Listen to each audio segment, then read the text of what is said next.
जमलेल्या माता हिंदू बांधवांना भगिनींनो मातांनो, दिवाळीनंतर आपण बऱ्याच दिवस 2-3 दिवसानंतर मी तुम्हाला बघतोय. माझा टाइम जास्तीत जास्त असेल कारण की सध्या स्टुडिओचं पण काम जरा चालू होतं आणि सरांना पण टाइम नव्हता की त्यांना ते सिंगर असल्यामुळं त्यांना म्युझिक आणि ॲक्टिंगवरती ते म्युझिक सिंगर आहेत त्याचं त्यांना खूप इव्हेंटला जावं लागलं यायचं.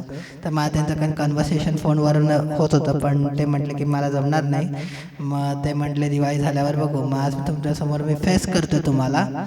आजपर्यंत आपण बघतोय की माणूस हा खूप प्रॉपर्टीवरूनच खूप भांडणं होत आहेत सध्या.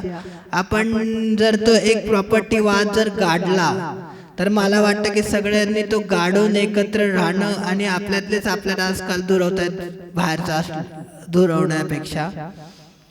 हे तुम्हाला माहिती आहे, माणसाने माणसाशी माणसासम वागणे हीच आमची प्रार्थना आणि हेच आमचे मागणे.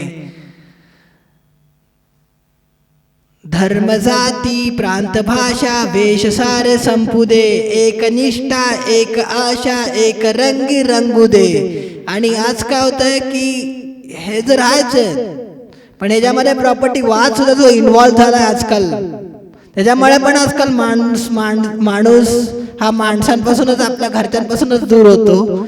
त्याच्यामुळे हे एक राहायला पाहिजे की सगळे ते प्रॉपर्टी वाद गाडून सगळ्यांनी एकत्र राहणं आणि एकत्र राहणं.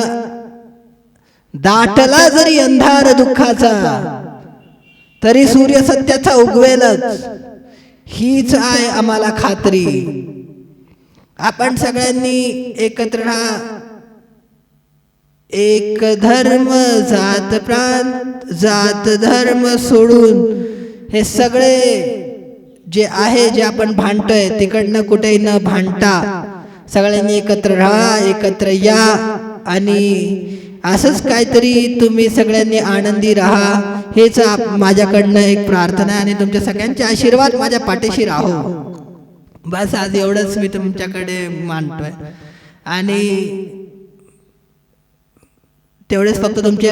I told you before also, your hand is very important to be on my head. तुमचे आशीर्वाद, तुमचे ब्लेसेस, तुमचे हात सदैव माझ्या पाठीवर राहा, तुमचे हात सदैव माझ्या डोक्यावर राहो आणि तुमची थाप जी आहे ती माझ्या पाठीवर पडो आणि मला एक तुमचं जे ब्लेसेस आहेत ते माझ्या जे very important for me that what I want to say. Thank you so much. Thank you so much.